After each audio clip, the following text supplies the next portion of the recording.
So this was another part of the feedback loop where once this impetus came in, then it started to take a new shape and we sort of let them feed into each other.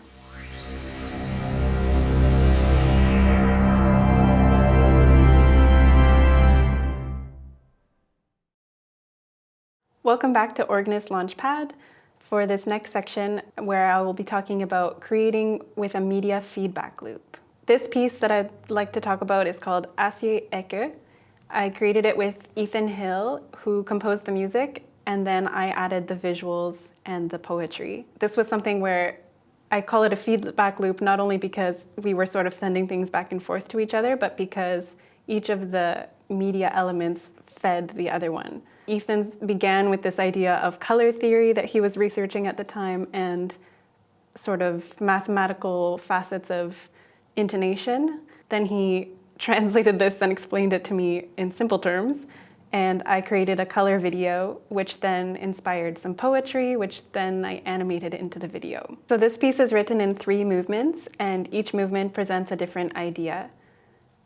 So the rhythm of the first movement is based on the ratio between pitches. In the first half of the movement, it's 8 to 9 to 10, and the second half is 10, 9, 8.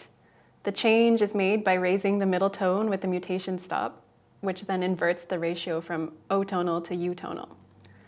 So Ethan asked me if the visuals in this section could be very simple and pure and use simply the primary colors. In the second movement, major 7 chords made with pure thirds through the tierce mutation move through the circle of fifths. After a cycling through of a couple of the fifths, the tierce thirds slowly expire as they beat against the pedal tone. When the pedal tone changes, the process continues until the pedal notes descend to the bottom C. In this movement, the visuals, I use the same 3 primary colors, but I mix them and layer them so that the resultant color is a new, different sound or visual. The third movement features 32-foot bourdon dyads, which beat very slowly and create a rhythm, which then dictates the tempi of the dyads.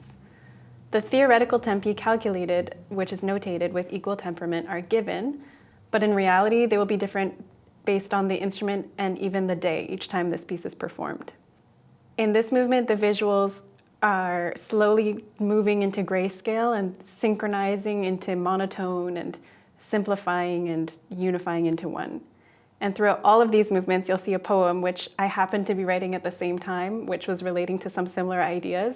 So this was another part of the feedback loop where once this impetus came in, then it started to take a new shape and we sort of let them feed into each other.